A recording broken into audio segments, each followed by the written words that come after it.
So this presentation is tips and resources for families with secondary students, for students in grades 6 through 12. My name is Lorna Gilmore, and I am a teacher in the Issaquah School District. This is my 31st year as a teacher. I have been a high school teacher for 5 years, a middle school teacher for 14 years, and a dean of students at the middle school, and then for a couple of years at the elementary school before I became a family partnership specialist in the Issaquah School District. And I've been doing this job now. This will be my 10th year. So I love this job because it gives me the opportunity to give back to families and students, because our belief is that we want to make sure that the parents are able to best support their child. Because if you as a parent don't know the information, it's possible that you might not know how to help your child and support your child. So we want to ensure that that you have the information so that you can help your child succeed. So today's presentation is purposely designed to help students who are new to the Issaquah School District, especially if you're coming from private schools, from an area that's not similar to our school district's way of teaching, like a different state especially, or from a new country. We will share a lot of websites and information to show you where to go if you have questions. Also, I have embedded a lot of links because our is amazing. The school's website has a lot of information, but one of the feedback we have received from parents is there's so much information, they sometimes get lost and they don't know how or where or that information even exists. So this is an overview to just give you a foundation so that when you have questions, you know where to go, you know what to do. So we're going to start by an overview of the Issaquah School District, the website that all my information is at, where I store a lot of resources. You can go there and see some of the other resources I have. A link to find out who to contact if you have questions, and other issues and questions and concerns you might have. As I said, a lot of questions that parents have is, we have questions, but we don't even know where to start. So hopefully this is a good way for you to start getting that information. So the Issaquah School District, the number one thing I want you all to know is there is a translate button, so it'll give you all the information. In addition, there are two sections to this. You have the district portal, and then you have a school link. So for the schools, we have 27 schools in our district currently. All the middle school links are there, all the high school links are there. A lot of the schools link back to the district, so don't be surprised if you always come back to the district. Visiting your school to get information is always really helpful because a lot of information is posted on the website. So Family Partnership is under Programs and Services, and my link is over here, Family Partnership. And when you visit Family Partnership, you will see the liaisons, and we have school district liaisons that work in all the buildings. That'll be our next slide. We have our events for parents and workshops. So there'll be a few more events coming up for specially designed for secondary families. And when you are ready, or if you're interested in finding out more about those events or registering for them, you can check out what those events are and dates and registration link under this link. And then the resources. We have a lot of resources we have done because we've done presentations on graduation pathway, on Canvas, on counseling supports or other student supports, especially mental health supports. We've done a presentation on IEPs.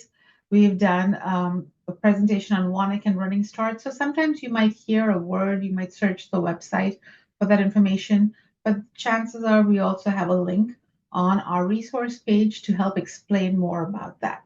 And we also have a religion and cultural calendar because our community is very diverse. Who to contact? Under the tab About Us, you will find a link called Contact Us, and that's a great a place to start because we had so many families ask us, my child, I didn't know who to ask about transportation or routing, or my child's computer or laptop broke and who should I contact, or I had questions about sports, I don't know where to go to. So I created this link, who to contact, and on this link there is a lot of information and resources based on what you're looking for. So let's say for Canvas for Parents, you're having a problem with the portal. Once you have access to it, you can come here and see who to contact and also information as to um, more information about it. So we try to fill this site up with a lot of information for you to help you navigate this. In addition, under About Us and who to contact, very often, let's say there is a concern or a question, and parents are thinking, oh, I have this problem and I don't even know where to begin.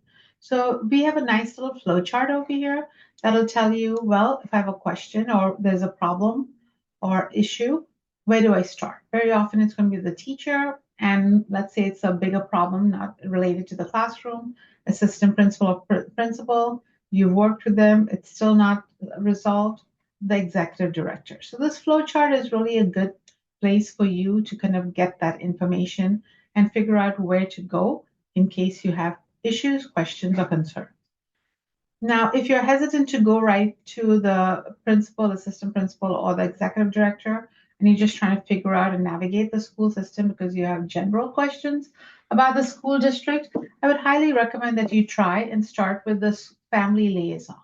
So there are family liaisons assigned to every single school building in the district, and they are ISD employees who help school staff connect uh, school staff and parents connect, also answer questions, help parents navigate the school system. So we have three different liaisons, and each liaison works with a different high school and the two middle schools and all the elementary schools that feed into that high school, called a feeder pattern. So if your child is, let's say, at Discovery, Pine Lake, and Discovery, and then they came to Pine Lake or Beaver Lake, they'll eventually be going to Skyline. So we have the same uh, family liaison so that you can build a relationship with them and ask them for questions throughout your years in the school district. They also act as a bridge between families and the school.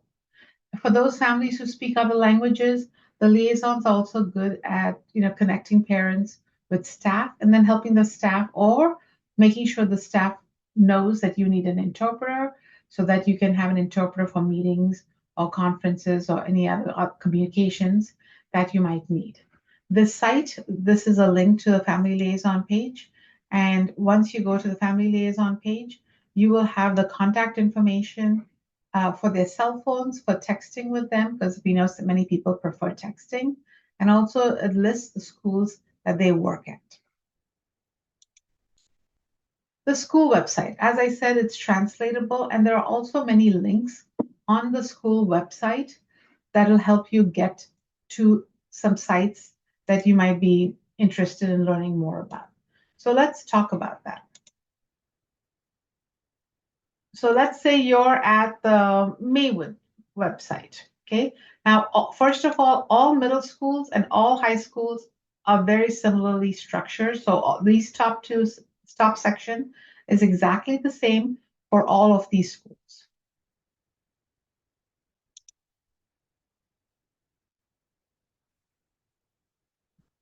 Okay. So these top sections are the same for all of the schools. Now, the important one to look at is portals. So if you go to portals, some of you who are middle school families, new to middle school, may have heard the word Canvas. So the link to Canvas for you as a parent and also for your child can be found here. Also, for families who are looking at report cards, attendance information, test scores, that all is all housed under in the Skyward Family Access link. So you're going to go there. For those of you, when you did your EVP in August, you were directed to the pay online so you could pay for things like the ASB fees, for yearbook, for maybe certain school supplies that might be needed. So you're going to go to pay online to do all of that with the bookkeeper there, or you can also go to the school and visit the bookkeeper and pay for items at the school. Next, My School Bucks. For those of you new to the district or those of you moving from middle to high school or elementary to middle school, My School Bucks, you can put money into your child's lunch account. It's always good to have some money in that account, unless you're getting free and reduced lunch, because sometimes Your child may forget lunch or something might happen and they are hungry, and this allows them the flexibility of buying lunch at school. So my school bucks is where you can put money. I'll give you a tip. Usually for when my school child started school, I put quite a bit of money in there because I, as a district employee, knew that my money would not get lost, that it would just follow my child all the grade levels in middle school and then into high school. And then on graduation, if she didn't use that money, I was going to get it back. So I had put a couple $100 in there just so that I didn't have to keep on going back in to put money back in. My school bucks will charge you a fee for putting money in using a credit card. And the good news though is if the lunch balance account goes down, you will also get an email saying your My School Bucks lunch balance account is going down because sometimes it's surprising how often children might be buying lunch. And you may not have expected that. So the next one is attendance. So at the bottom of the school district website, you will find the attendance email link. So if your child wakes up and is sick and you're like, oh no, I've got to send an email to the attendance office, and when your child is sick, you're already trying to deal with so many other things. It's a quick way. If you just look up your child's school, you can scroll down to the bottom of the website to find the school's number and the email, whichever you prefer. You can call the number and leave a message or talk to someone in the office, or you can send an email. If you're not sure what information to include in the attendance email, you are welcome to look at the attendance link on the school's website that it tells you how to report an absence.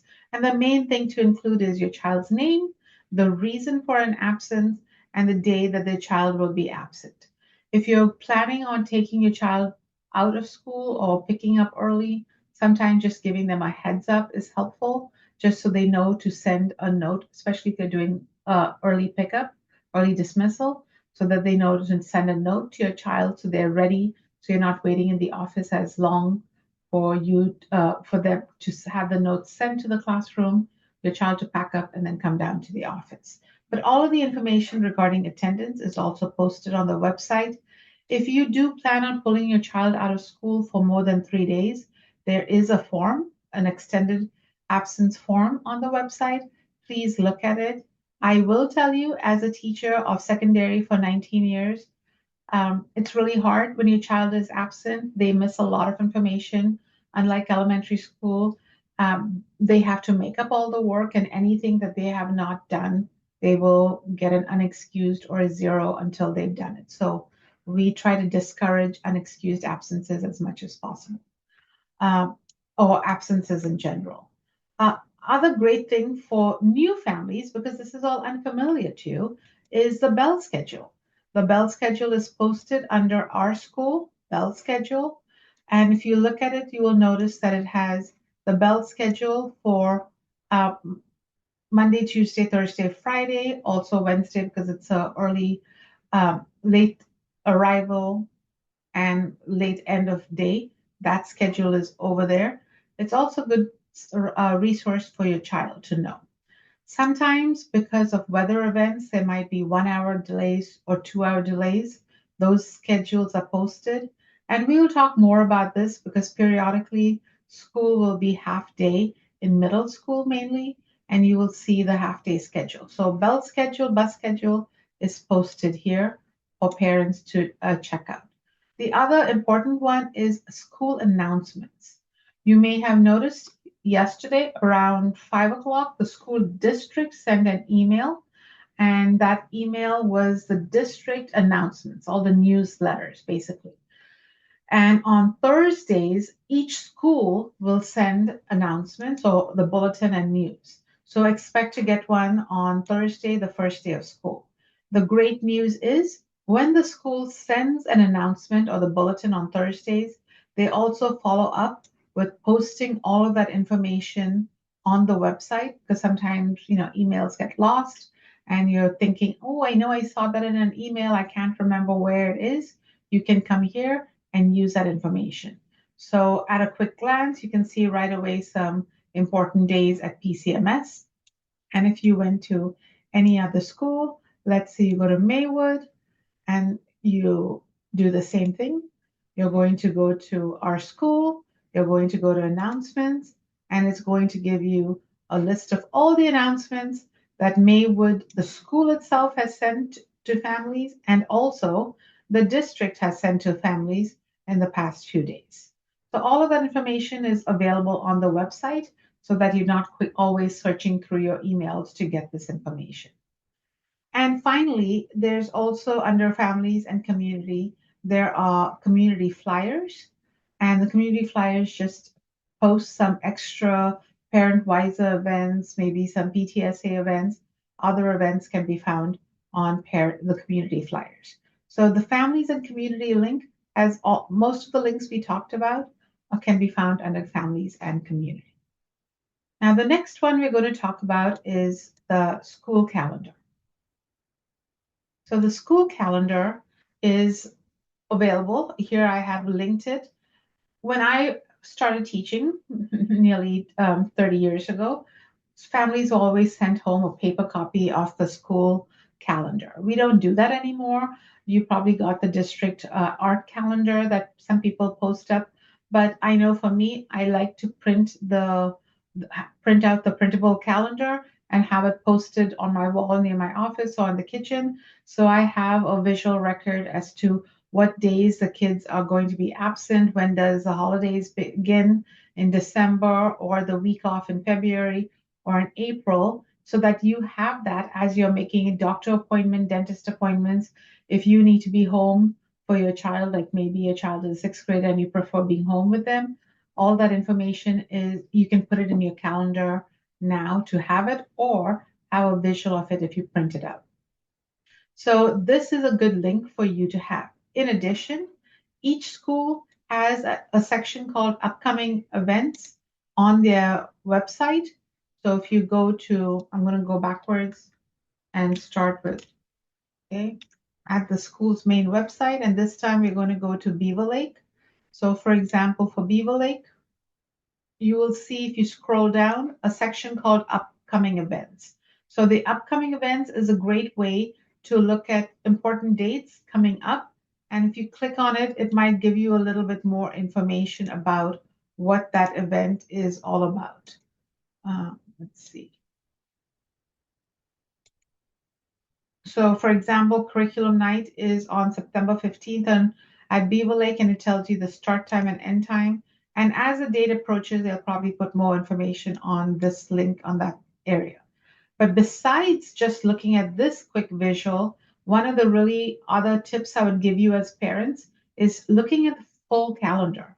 Because if you go to full calendar, it shows you important dates in August. And as much as the school knows, they've posted dates for September, curriculum night, October, so you know what's going on. So right away, you can see October 1st is picture day at Beaver Lake.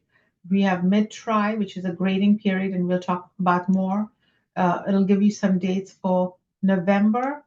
A parent asked, what is an early release? An early release is pretty much a half day, and this is only at middle school that it's an early release on this date. So you need to, middle school and high school are two different things. I have a page on that for different dates for grading periods, but this is a middle school thing. So you can come here and look at that. If your child is in sports, this is a great way to look at your child's sports calendar and game days if you're planning on going to watch them at a match or some kind of event or cross country meet. So I love the upcoming calendar, looking at the full calendar as a parent, as my child went through middle school and now that my child is in high school. So keep that in mind. So going back to calendar, couple of things to note. We have a snow makeup day on March 19th. If there's no snow, then we will have it as a holiday. If there is snow, then the kids, if there was a snow day between, November till early March, then we will be attending school that day because we took a day off before that. If there are many days that we had to take off because of weather related events, for example, during the bomb cyclone, there were several no school days, and those days were added at the end of the school year. And note that we already have marked that these 3 days days that we'll have school, just in case there's a weather-related event. So I personally try to wait till end of January before making some of my June plans, just in case the school is delayed, because especially for high school, finals will be a little bit later on, and I don't want to impact my child's ability to succeed in school by pulling them out early for a trip. So just keep that in mind and kind of plan how early you can really go on that vacation after school ends. So as a tip, again, just a reminder, schedule appointments and vacations while students are on breaks, on no school days, or really Wednesday mornings are a really good time, or on school days after 3:30, so that they're not going to miss any class time, just so that it doesn't impact their learning. Again, huge bias as a teacher. I never want kids to miss any of my class time. Bell schedules. So what to know? Check the school's website for the details. There are two main bell schedules. One is on Monday, Tuesday, Thursday, and Friday. Another one is on Wednesday. And this is for middle school and high school. So familiarize yourself with that. If your child is brand new in the school district, show them that, talk to them. Many of your children have already gone to, especially ninth graders and sixth graders, to some kind of back to school event where the school talked about that. So keep that in mind. A parent had asked about early school release day, and the early release is at the at the middle school level at the end of trimester. Students at the high school do have shorter days during finals week, and final weeks we'll talk more about that day at a different time. And for both of that, note that if the school has a modified calendar day, then there is bus transportation for that. So you don't have to worry about going and picking them up early from school if the school day itself has a modified schedule. Other important reminders for bus schedule. So students may only be on campus 10 or 15 minutes early before school starts for safety reasons, because we don't want to have too many children unsupervised or not as much supervision roaming around 30 minutes before school starts. So don't drop off early. Even the school buses, if they get to school too early, the bus driver holds all the kids on the bus till that 10-15 minute time when supervision and people are out of the building ready to supervise kids. Another traffic tip is school parking lots can get very busy during drop off and pickup times. So please plan ahead and allow extra time, because you don't want to be rushing and then your child will be running into school and potentially be tardy to their first class, and they will be marked tardy for that. So just note that, they do keep track of tardies and absences per period in middle and high school, and special bus schedules posted on the website. So you saw earlier, I showed you that on the Bell schedule, they also post the 1 hour late, 2 hour late. This is usually if there's snow or other weather related emergencies. They have a special schedule posted for those days where school is being dismissed early. The assembly schedules are often not posted on the website, but the students it's shared with the students, and sometimes it's sent and shared with the parents in an email, depending on the reason for the assembly. So note all of that information. Yes, AM and PM assemblies are actually also posted on the bell schedules for the schools. So next one is going to be on school supplies. So I know that my child is starting high school this year, and she is so anxious about school supplies. She keeps on asking her older sister that just graduated, "What do I need? What do I need?" Because in middle schools very clearly have the school supply list listed on the school website at the middle school level under academics, school supplies, and it's broken down for sixth grade, seventh grade, and eighth grade. But I will say for high school, they really need just the general supply items, especially for the first 2 days of school. And once school starts, the teachers will share the class syllabus.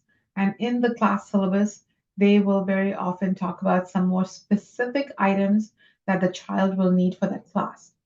For example, Most math teachers in middle school and also certain classes in high school will ask for graphing paper or graph notebook. Teachers are very specific as to what kind of graphing calculator or calculator, depending on the level of math you might need. Very often, science teachers will require a composition notebook. Very often, English and social studies teachers will either require a spiral notebook or a folder or something, depends on what they're using in the class. But each teacher uh, have her own or his or her own list of supplies for their class. So personally, at the high school level, especially, I prefer waiting till a couple days after school has started to get all the syllabi for all of the classes so that I can look up what's needed and then buy the materials that Saturday and Sunday. But in general, a backpack is important. That's how they're going to put their laptop and carry their supplies, their lunch if they're taking lunch, um, their headphones. I always prefer my children to wear cans because the earbuds, even though they are Bluetooth compatible, um, that's not recommended. Over the ear headphones are better for your kids and are safer. So that's always recommended. Pens or pencils, notebook paper, just in case they have to do something. Very often kids don't use plain loose leaf notebook paper very often. They're usually writing stuff in a spiral notebook or taking notes on their computer. And then a folder. My children prefer accordion folders. Every kid is different. Some kids prefer having a folder for each of their different classes. So it's really what works best for your child in their learning and in their organization style. For those families who have financial need, there is financial assistance available through a backpack with school supplies available through all the school offices or the school counselors or the school bookkeeper. So if you need a backpack or school supplies, check in with the school bookkeeper or the school counselor. One of them will have it. The school office will direct you to which one is monitoring the school, the Issaquah Schools Foundation donated supplies. So that's school supplies. And then books, very important one. I had several people ask about school books. So the great news now is that nearly all of our books are available digitally, and your child has a specific link that is in their Canvas account that they'll be using through the year that will link to their textbook. Parents don't have access to that link. It's because we only pay for the textbook to be available for the student. So the students have access to the book online. In addition, nearly all of the books are also available as a hardcover book.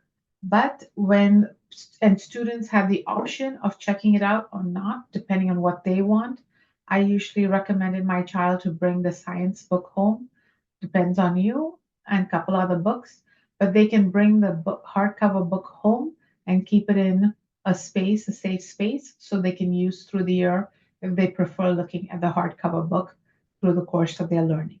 So again, it's very specific to the child's learning style and learning needs and what they're comfortable with. Lockers. So at middle and high school, it's very different. Most high school students do not use a locker. Some do because maybe they're doing after school activities or they're doing something which requires them to store materials at school. So they can ask to be assigned a locker through the school office. At middle schools, most of the middle schools, the students heavily use school lockers.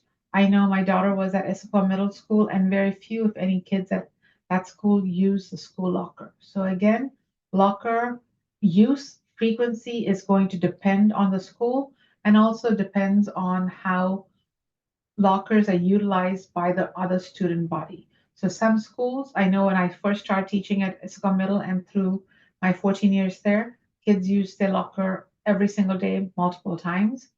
But once kids started going to Canvas and carrying a backpack, very few kids started using their locker. They just found it a nuisance to go to the locker because they were walking up the stairs, down the stairs, and their locker was not in a convenient place as to their classroom, especially if they were going to portables and such. So they really will figure out what's best for them, and then based on that, decide if they want to use a locker or not. More than anything, I always told my kids at least consider getting a locker to store your lunch, maybe an extra, umbrella or a jacket or something in case you need it.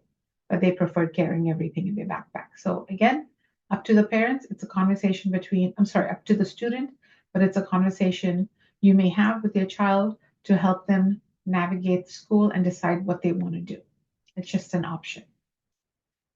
Laptops at schools. So every school will assign your child a laptop. Some schools will have laptop distribution days before school starts, mainly at some of the high schools. At the freshmen, for example, at IHS, Issaquah High, will get it once school starts. Many of the schools are giving the laptops once school starts, usually within the first 2 to 4 days of school. Students are assigned their laptop.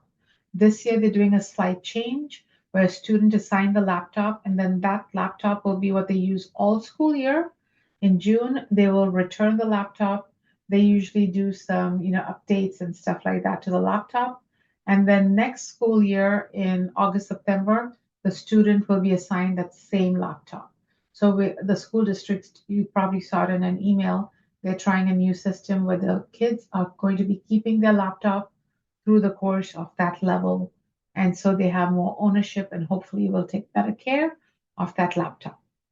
One of the big things for you as a parent is please make sure you have completed your enrollment verification process form in mid-August, because during that enrollment verification form, there was one form you had to sign, and that was called the Responsible Use Agreement form. And that is required to be signed by parents before the school can give your child the laptop. So if you've not completed that EVP, please go back and see and make sure you complete that form. All students also sign the district's responsible use agreement so that they know the rules. Those rules are referred to very often. At middle school and high school, they tend to be very strict about kids using the laptops just because they can have programs, the teachers have programs that they can actually monitor the laptops of the students in the classes. It's to minimize any kind of cheating or distracted behavior with students in class. So one of the new things we also got about a year and a half ago is a program called Securely. And Securely, there's a link over here to it. So Securely is a program that you will have access and you can sign up, but you can sign up and monitor Securely.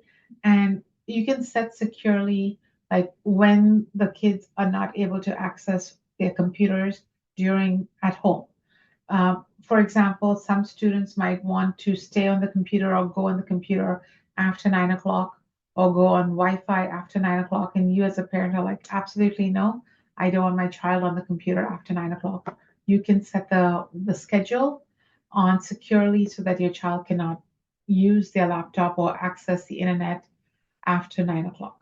My only recommendation for you is if you're doing that, please have that conversation with your child because some of the due date times are later and students sometimes delay in submitting assignments. So make sure your child knows and you're having that conversation that you have done this and they cannot use their computer to submit assignments after a certain period. But I've created a video and directions on how to set up your Securely account and how to use your Securely account.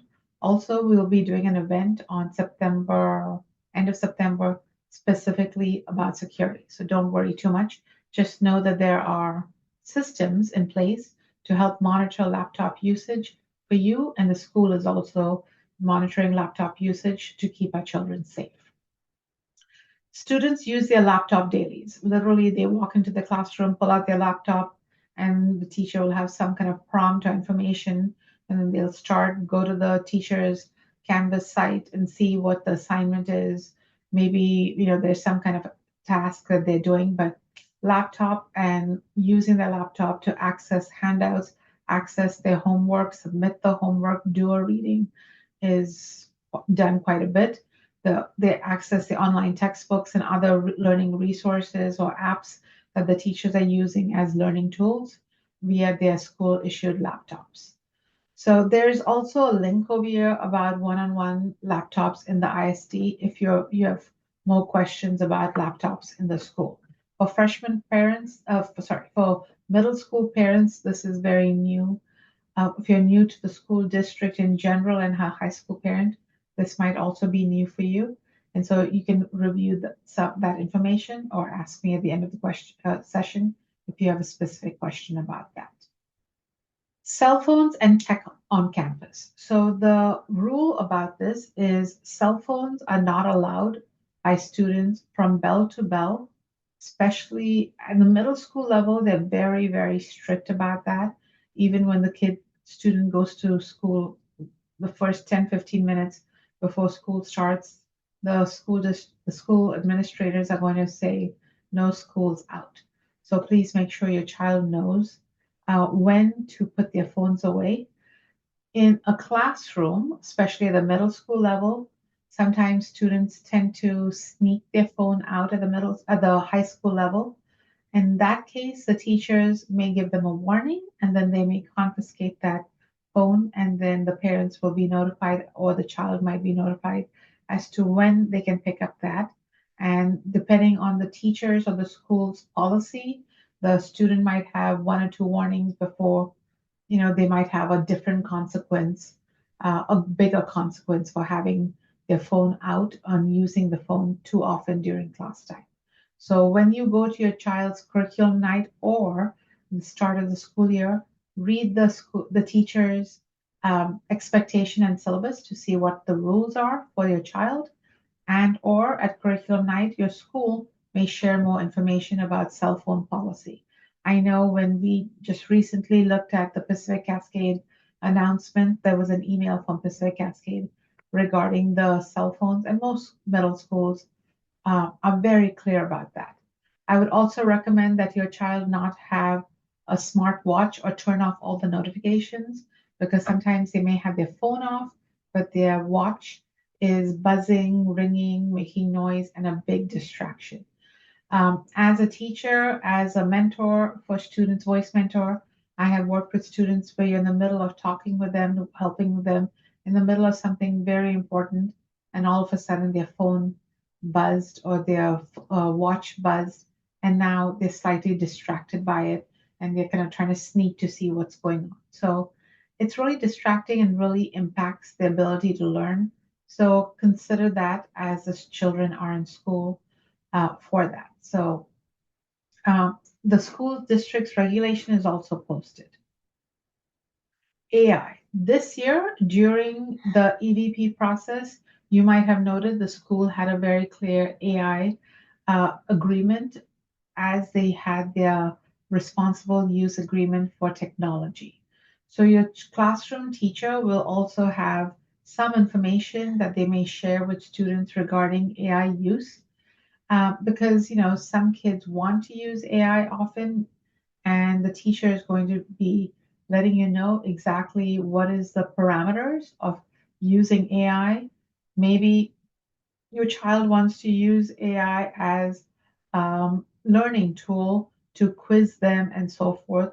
Just make sure that the teacher is aware that that's happening. And sometimes the classroom teacher might say, yes, you can use generative AI tools to brainstorm some idea. So especially in the high school and sometimes in the middle school, AI may be allowed, and just make sure the children are following the guidelines set by the teacher, and you are having that conversation about AI bias and such with your child. This year, in addition to that responsible use agreement, all students in sixth grade and all students in ninth grade will also have a specific lesson taught to them regarding the use of AI and AI guidelines during the school day, probably within the first couple of weeks of school. E-bikes. E-bikes in the past year have become a huge conversation and topic that parents have been concerned about. Please note that if your child does use an e-bike or a scooter to commute to school, they must follow specific rules on campus, such as what kind of e-bikes or scooters are allowed, that helmets must be worn at all times, and reckless behavior such as speeding or tricks and riding in pedestrian areas are strictly prohibited.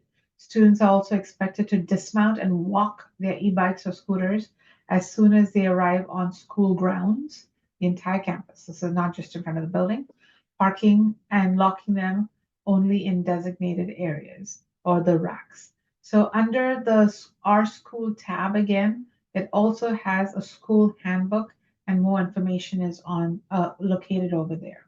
I do know that the Issaquah School District, in partnership with the Issaquah Police Department, is doing an information night on e-bike safety for parents through the PTSA Parent Wiser group. I just saw it briefly earlier today, but it wasn't posted on Parent Wiser yet. I'm assuming that it'll get posted in Parent Wiser later on this week or by next week. If you're looking for more information on that, if that topic is of interest to you, contact your your school's PTSA or let me know and I can help you find it. Canvas.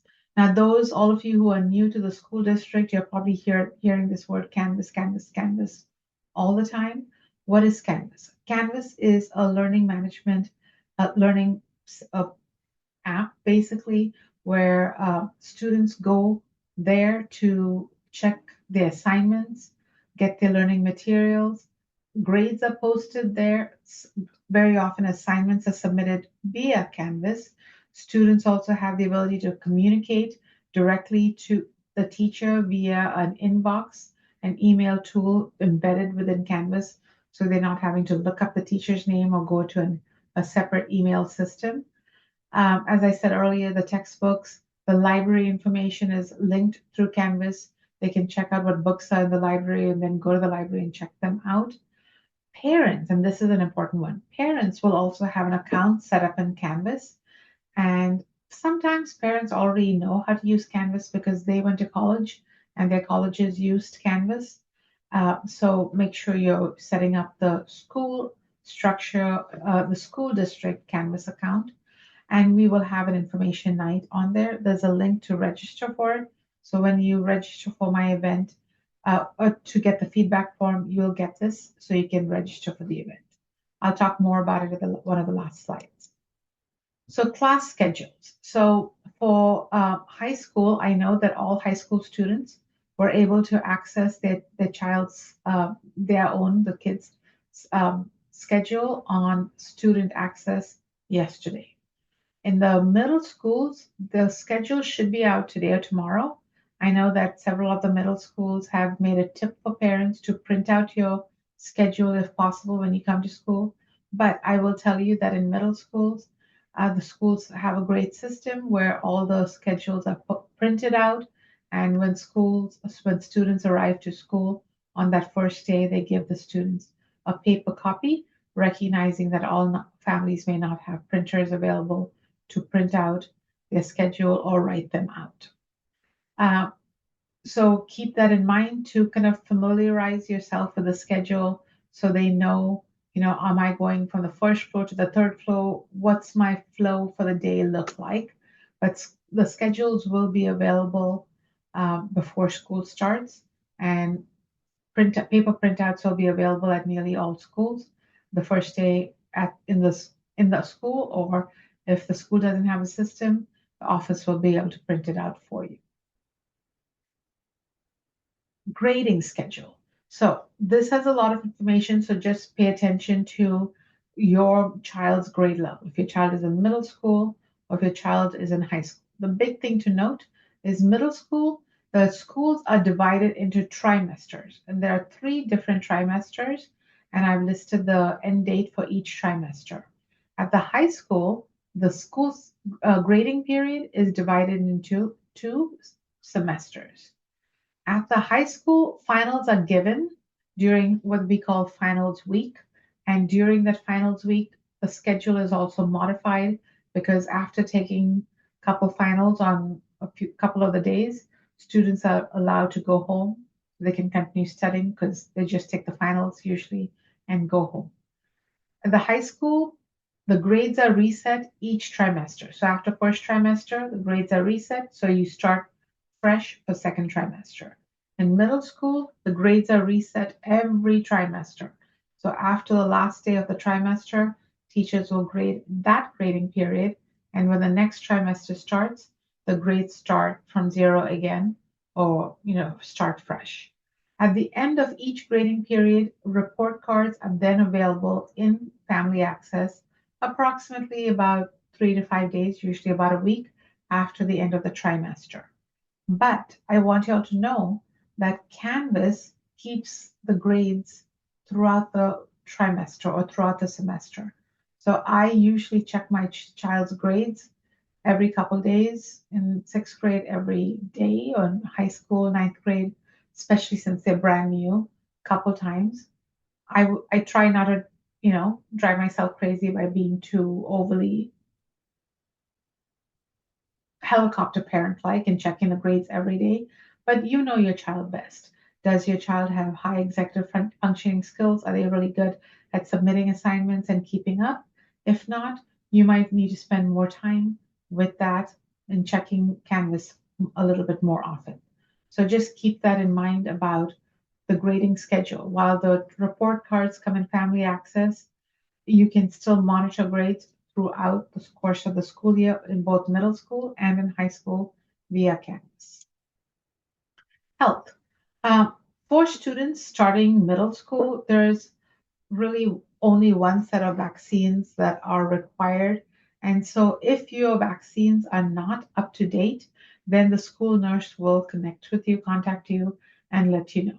The great news is our school district now has access to vaccines. And if it is a challenge for you to go to your pediatrician or get a vaccine done, you can contact the school district and ask for help with certain vaccines. So for seventh graders, a Tdap vaccine is due before seventh grade. So if your child is just in sixth grade, not a problem. And if your child already has that, they're pretty much done with vaccines for the rest of their school year. Also note that the school nurse does have access to your child's vaccine record if your child got their vaccines in Washington State, so you don't have to worry too much about printing out their vaccine record and so forth if you're new to the school, but you just transferred from a different school within Washington State. But we do remind parents as to when to keep their child home in this slide. As a teacher, I can assure you sometimes kids are so anxious and really want to learn that even though they might not be feeling well, they still insist on going to school. I know I myself had my child go to school and she's like, oh, mom, when she came home, I really shouldn't have gone. I was so out of it. I was barely able to walk around campus. And, as a parent, you're thinking, wow, baby, that's so unsafe. So, remind your children it's important that if you're not feeling well, stay home because she wanted to go because she had a test. And guess what? She didn't do well on that test. So, if your child's not doing well, they're not going to perform. And it's better for them to stay home, feel better, get some rest, and then make up that work when they return back to school because they will have a day excused and that time to make up that work. So times to keep your child home is if they have a fever of 100 degrees or higher within the past 24 hours, if they're vomiting or have diarrhea within the past 24 hours, and that is at 8 o'clock. Consider when did the fever or diarrhea vomiting start? If it was the night before, but they woke up feeling perfectly fine, they really still aren't eligible to go to school.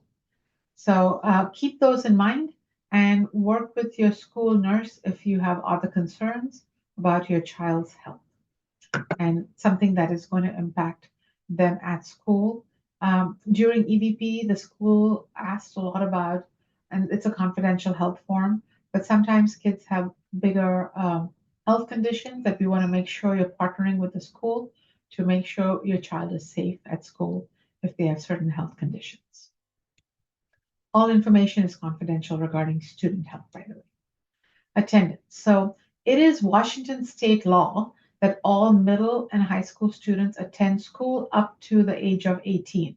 So if your child is going to be absent, It is very important that you call or email the attendance office and the information I shared where it was located. And if you're going to have prolonged absence, or if you can also pre-arrange those absences.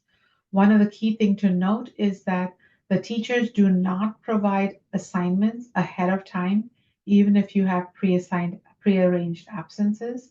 It is the student's responsibility to check their work in Canvas for classwork or homework due during their absence time and then follow up with the teacher to make sure that all work was completed. So that is new for some students, especially if they're going from elementary school to high school because they really didn't have due dates or assigned assignments that they had to make up. And so they don't realize that. So if your child is new to the system of such as this, let them know that, hey, you had these assignments when you were sick and now you have to make sure you catch up and get that done. So, for parents, also note if your child starts accruing too many absences, the school district will start sending you official letters with concerns about your absences. And at certain number of unexcused absences, also at a certain number of excused absences, you will get a more serious letter where you're asked to have a meeting with the school administrator, or for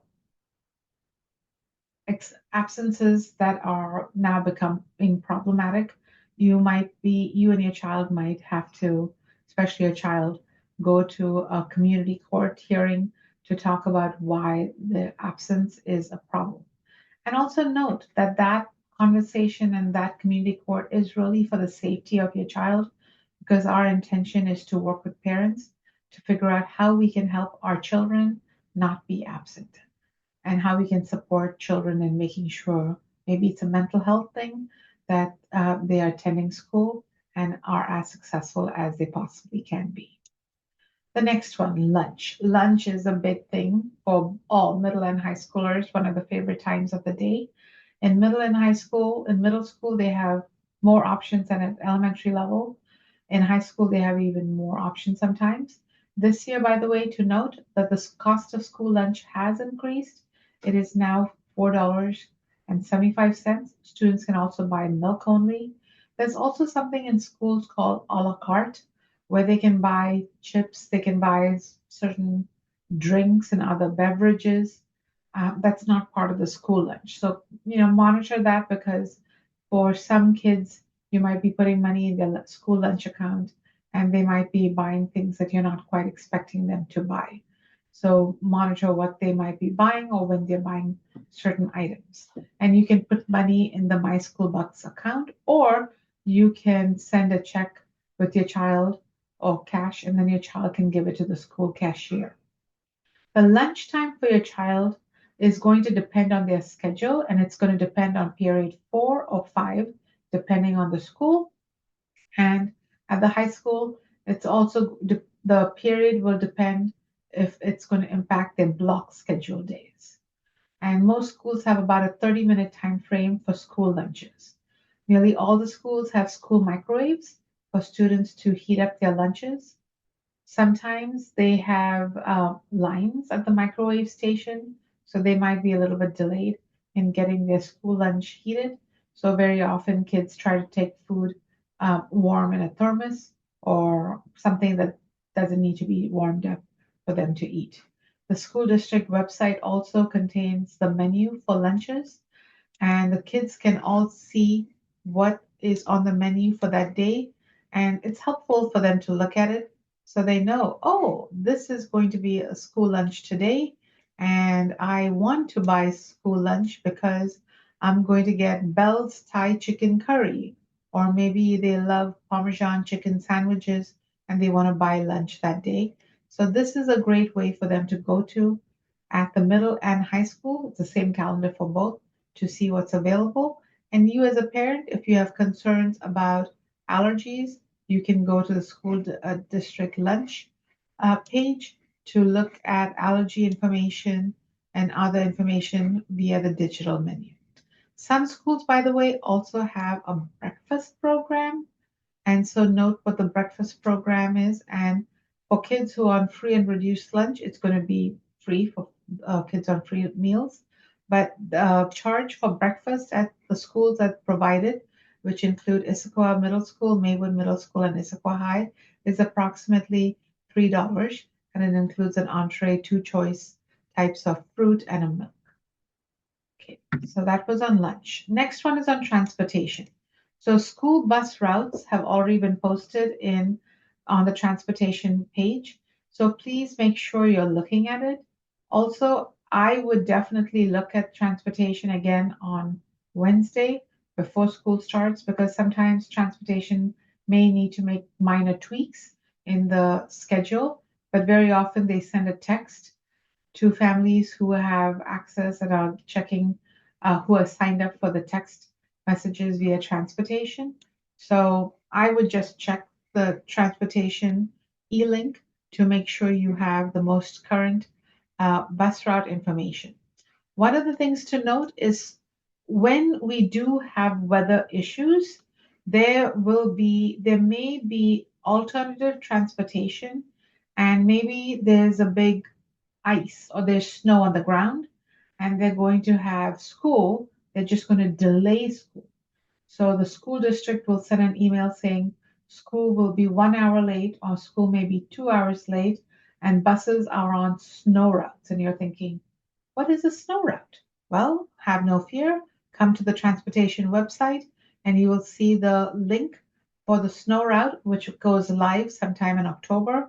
You're going to click on the school e-link, the snow e-link, and then do the same way you do for a regular school bus transportation, your child's name and birthday as a username and password, and look for the bus route.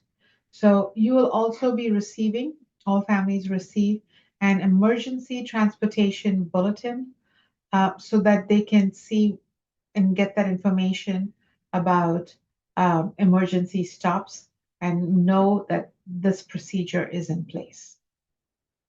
There's also a section on frequently asked questions and a section on the transportation site about weather conditions. Because bus routes for some people who live on hills, so up in Talus, for example, very often impacted up on top of Squawk or Cougar, you're going to be impacted. So depending on your bus route and how many slopes and hills there are. So stay informed and check the emergency transportation bulletin for that. Many times parents are surprised that their child does not have a bus route assigned to them. So if your child lives within 1 mile of school with a safe walking route, they may not have a bus route. So just some reminders here for that. Now, when you're looking at the transportation link and looking up your child's bus route, there's a lot of information in there. It lists the time that your child should go to the bus stop, but please note, I would always go at least 5 minutes before the listed time, especially the first couple of weeks of school, as the bus drivers are figuring out the bus route, and they might arrive a little bit early, especially if you're one of the first or the earlier stops at the start of the day. It tells you what time the students are dropped off at the school, and then it also provides the Wednesday schedule. It provides the route number. This is an important piece of information you may want to share with your child because the route number after school, there are literally 15, if not more, buses lined up in front of the school. So your child needs to look for the sign by the door that says route number, blah, blah, blah. So make sure your middle and high school child knows the route number so they know which bus to get on after school ends. Getting on the school bus is usually not a problem because the school bus stops and it's all the middle schools going to the middle school and you can see it very easily. But it's coming home where there's a line of different buses and you've got to figure out which bus to get on. Now, the big one that many of you had questions about, sports. So many of the middle schools are having may have a specific sport information night or sending out information about sports. The high school, most of the sports have already started, especially football and some of the other sports have started for the school year. So There is a site called Athletics that has all this information to share this information with students regarding sports at school. So, final forms, it's an important one. You might have been receiving emails saying, please make sure you've updated your final forms because there are a lot of documents that have to be updated for a child to do sports, including the sports physical, and it has to be signed by medical provider. And so make sure you have your doctor or the medical provider sign that sports physical. If you went to the back to school resource fair, they were doing sports physical. Many of the schools are offering a physical event where the medical provider is doing physicals for PE or for sports physical, which is a different type of physical than a full blown medical physical with your physician to make sure that they are demonstrating medical eligibility to participate in sports. And those sports physicals are valid for 2 years and may not expire during the season. So let's say you got the sports physical submitted in October, but next year the sports season starts in August. You have to, 2 years later, the sports uh, event starts in August, you may have to update that physical so they can participate in that August sport start season, especially if this is something you had done for a seventh grade child, and now 2 years later they're a ninth grader and the sports season starting slightly earlier. So there is a fee to participate. In addition to paying for a ASB card fee at the middle of the high school, you also have to pay a sport fee that is per sport. The good news is after you've paid for a certain number of sports at the high school, it's after you've paid for two sports fees, then if you do a third or fourth sport, then it's no charge to you. In middle school, there's also expect to pay a sports fee, and it's the same thing. It's maybe you only have to pay for a certain number of sports, and then if they're doing sports all through the year, there might be a discount for the last one. So if your child needs financial aid to pay for sports, especially if you qualify for free and reduced lunch, please check in with the ASB bookkeeper because families that qualify for financial aid can have their sports fees waived. Now, next one is let me go to a school website because I want to make sure you can see the sports page. So every single school is going to have a section called Student Life, and under Student Life, they will have a tab called Athletics. And under the Athletics tab, they will tell you specifically what the different seasons. Now, all middle schools are going to have the same sports offered throughout the course of the year because each of the middle schools play against each other and there's additional information over there so you can get the information.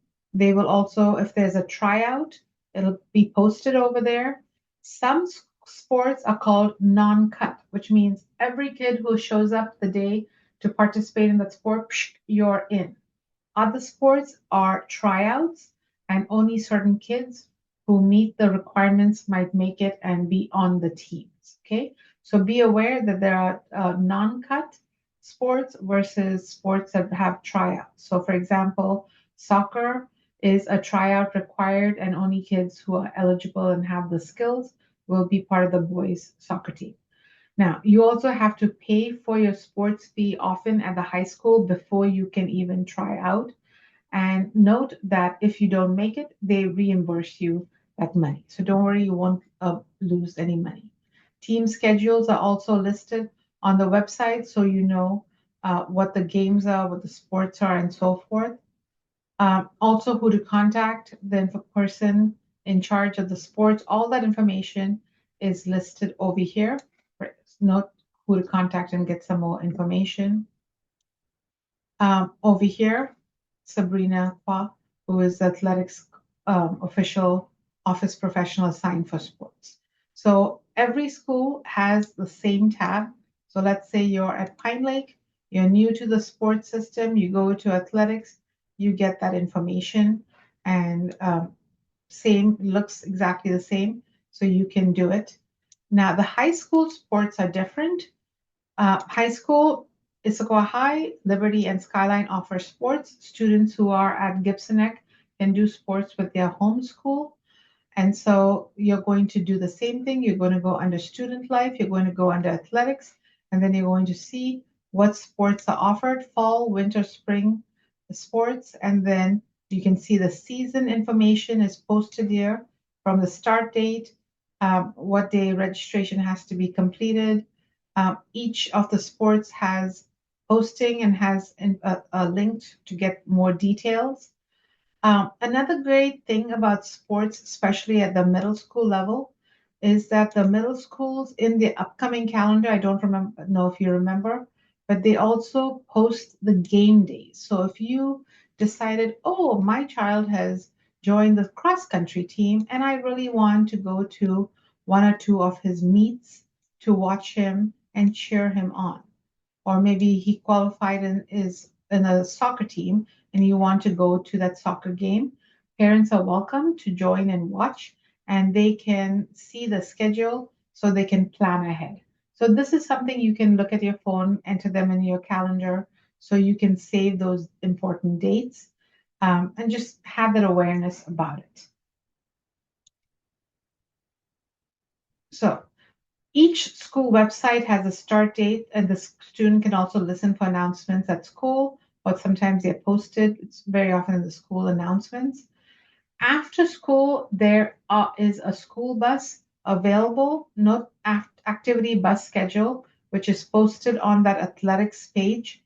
And that after school bus, which is designed for students who stay after school at the middle and high school level to go home after they have done their activity. The bus, though, does not go to the exact bus stop that picks kids up in the morning. It's a different bus stop, and very often it's further than their regular bus stop. So it's important for you as a parent to know, because it might be far enough that you might need to drive and pick them up, or they have to walk, but it's a longer walk home. At the middle school, practices start immediately after school, and when the practice is over, they go to the bus, so it's right in time for the bus. At the high school, sometimes, very often, many of the sports, the practices start later to give the students the opportunity so that they can do, at the high school level especially, clubs and the sport. At the middle school, the student may have to choose for that season if they're attending the clubs that season on just doing the sports, and then they can catch up with that club after the season is over. So for middle schools, there is an overlap, and in high school, they do practices after that, but also because of that, it's possible that for high school students, if the practice begins later, you might have to support your child with driving them home in ninth and 10th grade, or if they're not driving, to go to or after practice. So it depends on the sport and when the practice starts for that sport, because they're trying to be accommodating for clubs. So at the high school level, that's something they need to monitor. So parents, you may need to double check with the student, because some of the games and matches, they will have a bus bring them back, which is pretty late. And sometimes they may say there's no transportation after the game. Check with your classmates or arrange transportation home on your own.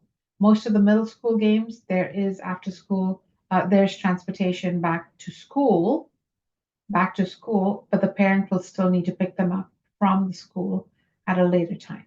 So for games, very often, especially away games, which is games not played at the school, and for games at the school, parents will need to pick up after games or matches. So keep that in mind and have conversations and learn more about your child's sport or activity they're doing to find out if you will need to pick your child up. Also, big note, no practices for most of the sports on Fridays.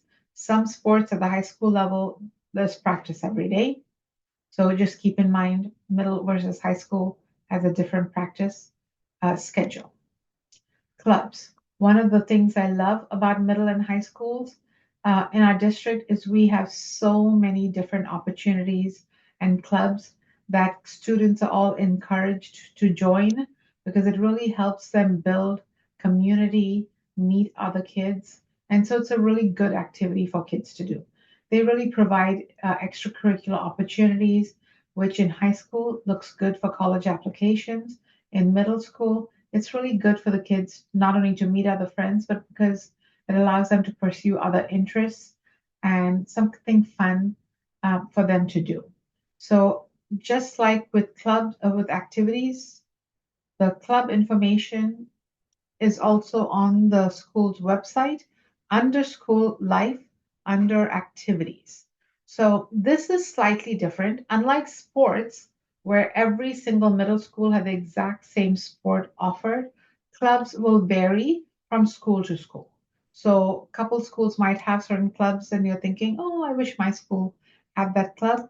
You can actually propose, your child can work with some other classmates to propose to form a new club and submit that proposal to the school. So, for example, one of my daughters was very interested in writing, short stories and so forth. And she had a couple of friends who were very interested in that. So the five of them completed a proposal, submitted it, and they formed like a literally literacy or book kind of club group at the middle school. So the website posts what the clubs are at that school, and it also posts for each of the clubs what when the club meetings start, the room number, and so forth. So in middle school, all of this information is posted so the children know where to get this information. Note, for clubs, again, you need to have an ASB card, but once you have an ASB card, you can join the club for free. Also, in middle school, as long as the dates don't overlap. My daughter, when she was in middle school, belonged to two clubs. At one point, she was trying to do three clubs, but then that became too complex. But they can join multiple clubs because it just as long as it doesn't overlap meeting times, it's not a big deal for them to join multiple clubs. But they just also have to balance it in middle school with sports, because remember that does overlap.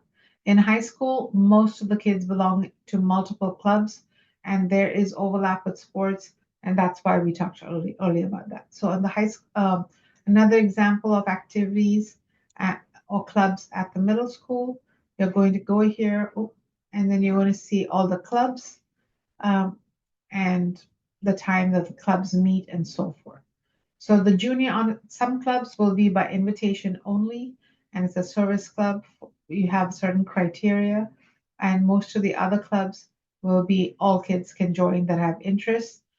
Drama club, they probably will be doing different activities. So check and see what the requirements are for that. And it looks like this begins on the 9th, and that's already posted.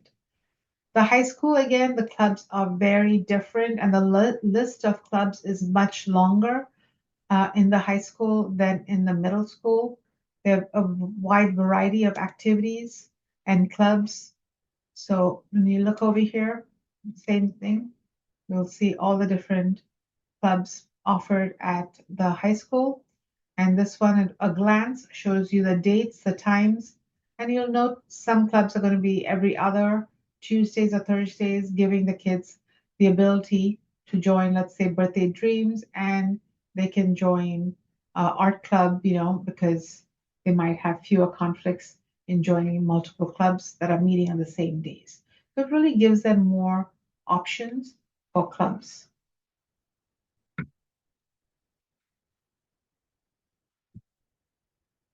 Okay, I covered all the topics on this page, and we'll go to the next one. So we talked about the after-school bus for clubs and sports, and that might be a little bit longer to walk. So check the extended day schedule, the extended day activity routes, and it's broken down by each school. A route, for example, Issaquah Middle and Issaquah High, it's the same activity bus. Liberty and Maywood also share the same activity bus. Pacific Cascade and Cougar Mountain have their own activity buses. So So check those schedules and look up the address where the school bus will be dropped off. Activity bus at school usually picks the kids up from school between 4:15 and 4:20 on Monday, Tuesday, Thursday, and 5:15 to 5:25 on Wednesday. Note I didn't talk about the Friday bus since there's none. And look for the paper sign on the bus to say there's usually only two, maybe three activity buses, not as many activity buses. That's why it is fewer stops, and those buses sometimes can be crowded.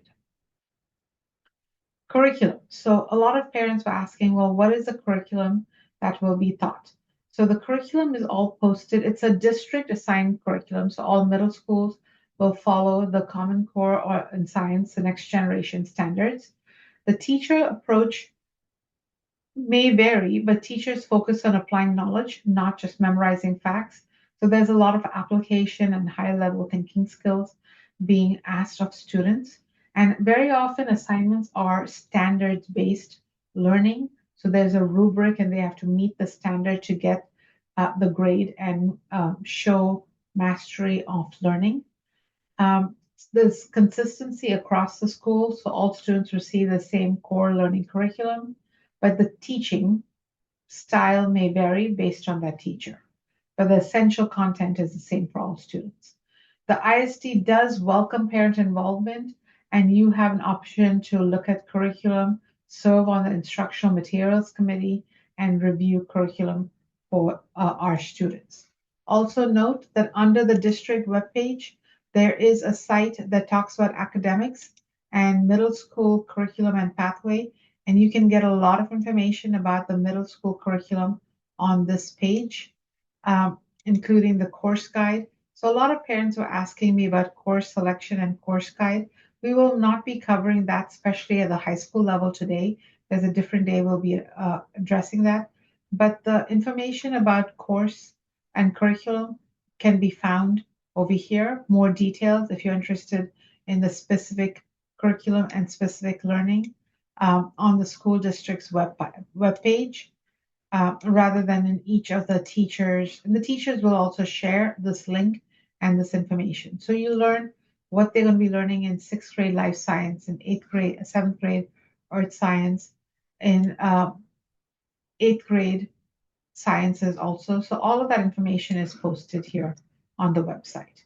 Now, it's really important if you're interested in learning more about the curriculum or what your child is learning in each of the individual classes with that teacher. This teaching might vary slightly, projects might vary slightly, to go to your child's curriculum night. On this slide, you might want to take a picture or just note when your child's curriculum night is, but definitely check the school bulletin for the time the curriculum night begins and ends. It is a wonderful opportunity to meet or see the teacher, be in the classroom, learn what your child's doing. And while it's called curriculum night, I'm going to honestly tell you it's so much more about curriculum. It's about the teacher's grading, it's about their expectation, their policy, it's about some of the projects they might be doing. You get a lot of very well-rounded understanding and learning about what to expect for that class. So it's really class subject night because it doesn't just cover the core curriculum they'll be learning. So, and it's curriculum night and more is what I call it. So, as much as possible, please make an effort to attend that night so you can support your child. And then you can follow up by having conversations, to come back and say, oh, I really like this teacher. Oh, this teacher seemed very strict. And it sounds like you'll be doing this. What are you most interested in the course of this curriculum here? Or, I really know you love the topic of rock formation. So that's so exciting that you're going to be learning that in your class this year. So it's a great conversational point to have with your child that, you can talk about shared interests or shared understanding about the school. Communications with teacher. In middle and high school, Canvas is really the main way teachers communicate with the whole class. So you're rarely going to expect or get individual communication from teacher. You might, but very often that happens if to celebrate your child because they did something extraordinary, or if there's a concern with your child. But even then, the teacher communicates with you as a parent via Canvas by posting the grades, by making some comments on assignments on the grades, if it's missing, if it's done poorly, or if they got a lower grade on it. So, you know, we'll talk about this more when we do our unit on Canvas, but note that the primary way teachers are going to communicate with students and the family is through Canvas. So don't expect many paper communications ever. You're not going to get a paper report card. You have to go proactively into Family Access to get it. You're not going to have too many letters sent home. You may have a few emails if there are, especially there are concerns. Teachers sometimes email the whole class. For example, I'd get an email from my daughter's math teacher saying, "Hey, student families and students, we are just finishing up this unit. The test will be on this day. Don't forget to study for this topic using these resources." So read those emails. And those emails actually are also posted very often through the Canvas website. So make sure at some point, even if you don't attend my event and you're not checking Canvas, that you set up your Canvas account so that you're getting the emails from the teachers via the Canvas instructure platform. Meeting with teachers or all the teachers are individual teachers. In middle and high school, there is no parent-teacher conferences. If you have a question or concern, you're welcome to email the teacher. If you are interested in having an actual meeting with a teacher, you can also email the teacher and ask for that. At high school, there are fewer meetings with each individual teachers per se. And middle school, that happens because at middle school, sometimes students need more support, especially the sixth or seventh grade level, as they're learning those higher level executive functioning skills. However, if you want to meet the teacher and have a meeting to discuss a concern or an issue, email the teacher and ask for that. Or if there's a concern with multiple classes, there's something going on a more global, across the board at school, the better thing to do would be to email the school counselor and just say, "Hey, my child seems to be struggling in these classes. Could we set up a meeting with all these teachers and you so we can figure out a system for me to help them, for them to access this, for them to be successful at school?" Now, I said earlier that communications are going to come out on Thursday from the school, but please be sure to set up your Canvas account preferences so you're getting emails via Canvas. Usually for emergencies, the school will send out an emergency bulletin that's not on Monday or Thursday. So please look for that. Do not unsubscribe from the school bulletins. Very often, the school sends robocalls, automated voice messages to families on their text message. Robocalls very often come for absences and tardies, not as much for tardies, but for absences. And in addition to robocalls, you also will get an email sent, oh, sorry, a text message about tardies, because the school is very concerned about any kind of absence your child might have from school. I'm going to tell you honestly, in the past, I've had parents say, "Oh, the school constantly is marking my child absent," but I talk to my child and they're at school. The teacher is just messing up. If that's the case, I would still respond and email the attendance secretary and say, "Hey, my child was marked absent, second period. They told me they were there." You might want to CC the classroom teacher and say, "Can you double check? My child said they were in your classroom and you marked them absent," because the teachers have to fill out a form to correct that. Otherwise, your child is continued being marked absent. And sometimes students might be skipping certain classes. So you want to make sure that they're not skipping the class because, they do that sometimes. And so just be aware of what's happening. And sometimes the teacher may have made a mistake. So it could be both ways. So you're trying to check to see, is this a mistake made by the teacher? Do you need to investigate something going on with your child that they're not going to school? The schools also have the role of school counselor at the middle and high school level. At the high school level, especially, this counselor is much more an academic support. Your child really should be meeting with their counselor definitely by 10th grade. Check in with the counselor because in high school, your school counselor is going to be the person, man or woman, giving the letter of recommendation for college. So if you're a high school parent, please note that your child should develop some kind of a relationship conversation with the school counselor.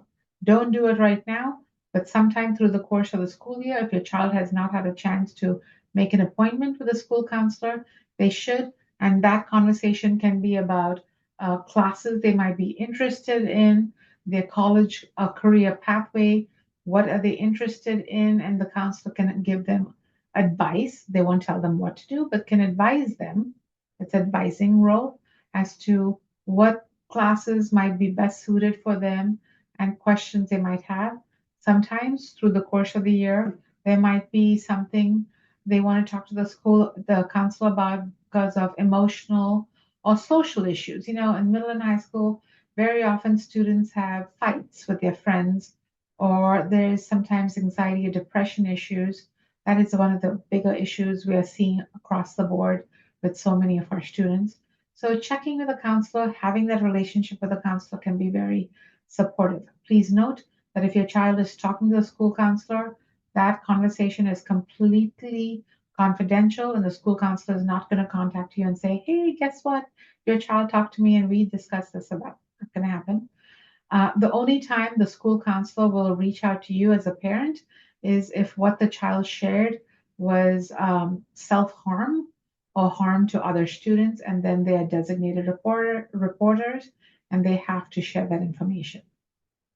Another good time to contact the school counselor is if there's a death in the family, if there's some kind of crisis and you need help, if there's a layoff or financial burden, the counselor might be able to give you resources. So the counselors can provide not just academic support, but they can also support you with financial and basic needs, resource information, or social emotional support, especially if your child is going through something challenging or difficult, or if you as a family are struggling, the counselor can help connect you with Care Solace, which also helps connect families with regular counselors. Counseling for regular weekly or monthly meetings. The school counselor is not going to do regular counseling like a therapist kind of counseling. They can just do periodic, occasional meetings with your child, but they can give you resources if you're interested in finding that. So supporting your child as school starts, your child may a new school. Many of you are here because this is new for you. So starting a new school, new grade level, sixth grade, 10th grade, and ninth grade can be overwhelming. So you can support your support can make all the difference. So acknowledge their feelings, letting them know, hey, this is normal for the first time. Definitely don't share like when I was in eighth grade this was so much harder, when I was in high school this was so much difficult. Just acknowledging, yeah, I get it, I understand. Explore interests together because sometimes kids are very hesitant about joining clubs or sports. So sometimes you might want to give them a little nudge. I would say a nudge, don't push, don't force, because it's really hard. You don't want them to resent you or um, then it's a different relationship with that club or sport because they're not really excited to be there. But talking about just try, maybe a couple times even. So how can you get them to get involved? How do you get them to be more connected with school? In middle school, especially, and sometimes even in ninth grade, executive functioning and getting themselves organized is so hard.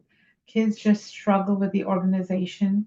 In their backpack, there's papers all over. Even if they don't have as many papers, with their laptops, just coming up with routines and systems for checking Canvas, for looking at their grades. So, what I definitely recommend is while I, as a parent, don't want to sit down and secretly check Canvas and then send them a text saying, hey, you're missing this assignment, make sure you turn it in. For the first couple of times, especially, sit down together, looking at their grades, looking at Canvas, and say, show me how to do it. Oh, how did you know how to do that? Oh, what did you learn? Can you share that PowerPoint with me? show me what your Canvas, you're a new parent, lean in as I'm very curious. I want to learn what does this look like? Or if they don't know how to do it, sit down and have them show you that Canvas page and then say, oh, I wonder if you can go to this tab, modules. When I went to curriculum night, your teacher said this, maybe this will work. Kind of working with them to solve the problem. And if it's not working, then asking them to email the teacher on their own. Because remember, in middle and high school, the big thing is we encourage children to be advocates of their own learning.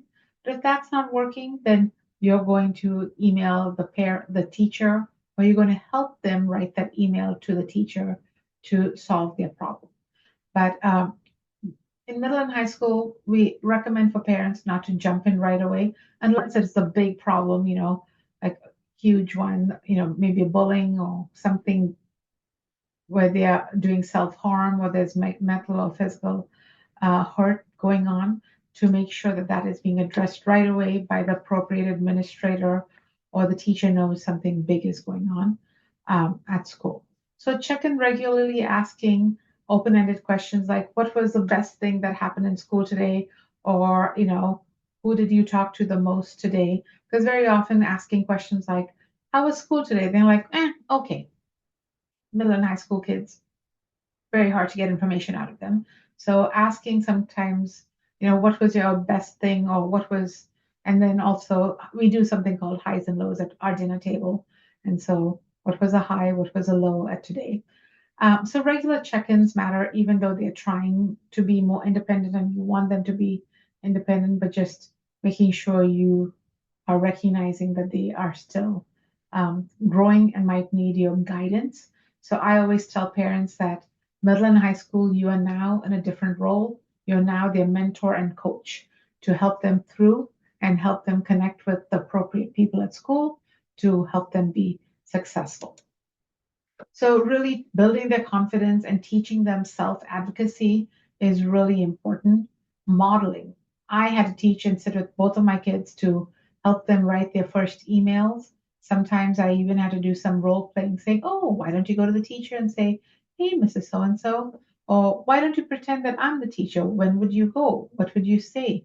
Because even the when for middle and high school is important, right? Because they don't want to disrupt the teacher, they don't want to be a nuisance. So maybe you recommend before school, after school, during their flex time, and so forth. In grades 6 through 9, independence is emphasized. So help your child find out how to connect with the teacher.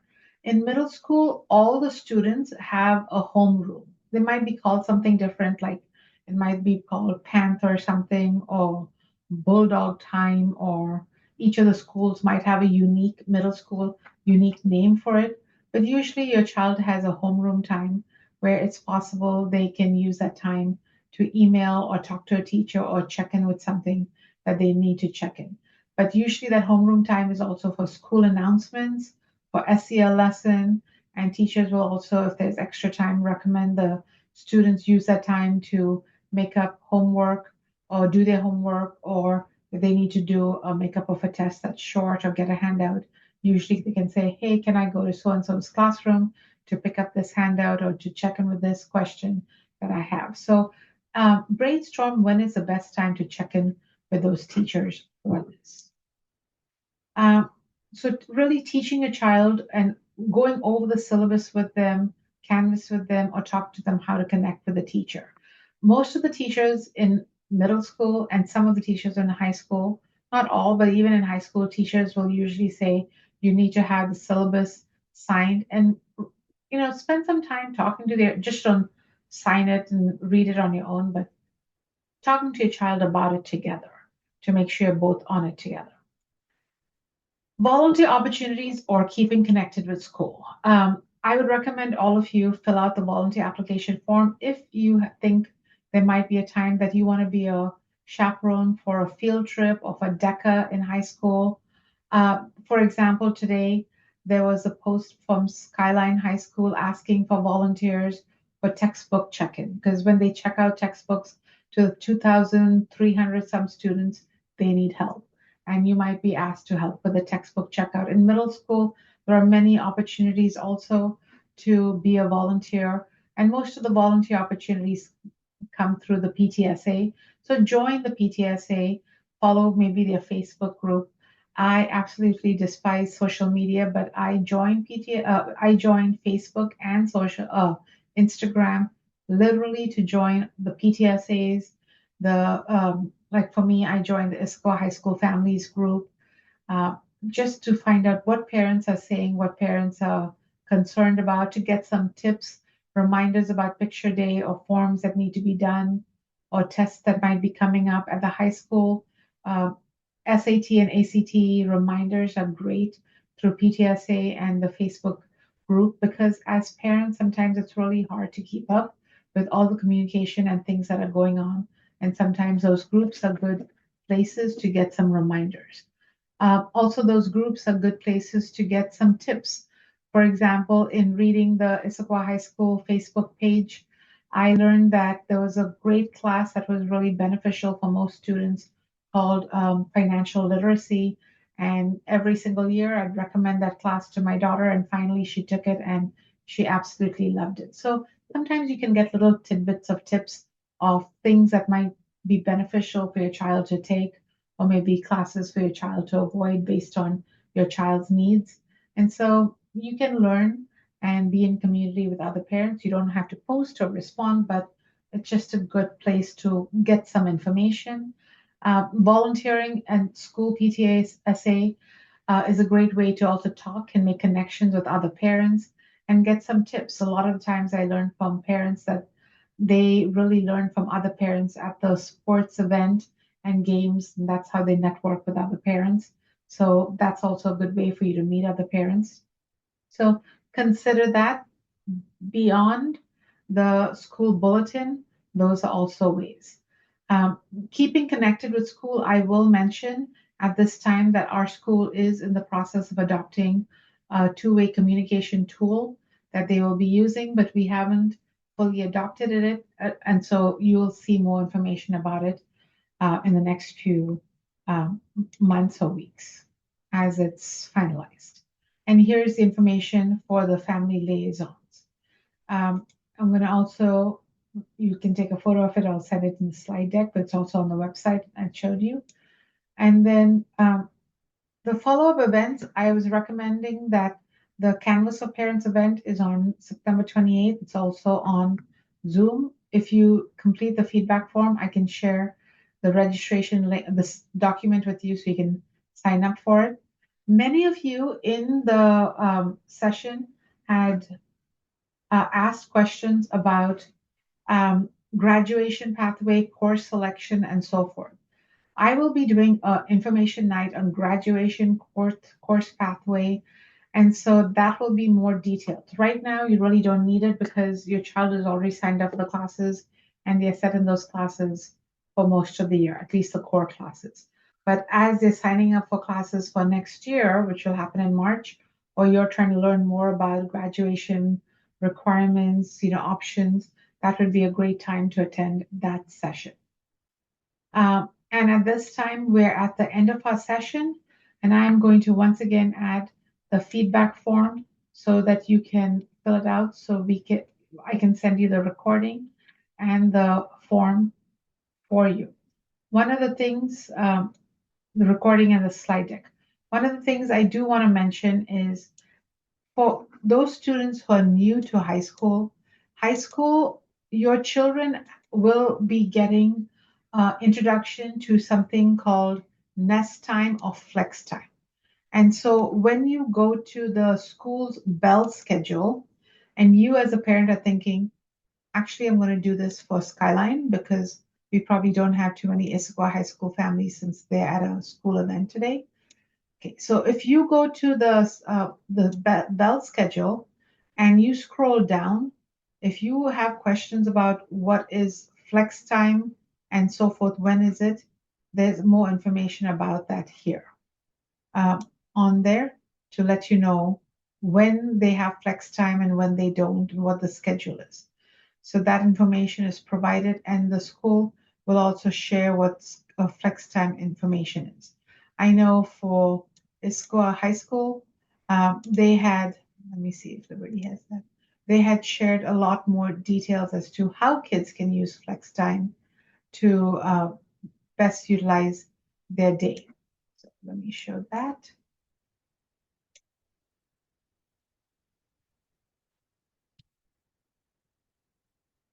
So it has what is flex time, how does flex time work, when is flex time. So this is a good way. This is for Liberty, but it's going to be very similar to for Skyline. And Issaquah High School also has a similar document. I'm sure Skyline just has it at a different location because it's new for you in high school, and it may seem like does my child have 45 minutes of flex time every Wednesday? How do they use it? What are they doing? How do they get assigned to a teacher's classroom? Because my daughter, for example, used flex time to meet with different teachers to get additional help or to complete an assignment or to review a paper. So it can be very beneficial. So learning how kids can best maximize and get the most out of their flex time so you can help them so they're using their flex time appropriately. So just keep that in mind. Um, so at this time, I am going to stop recording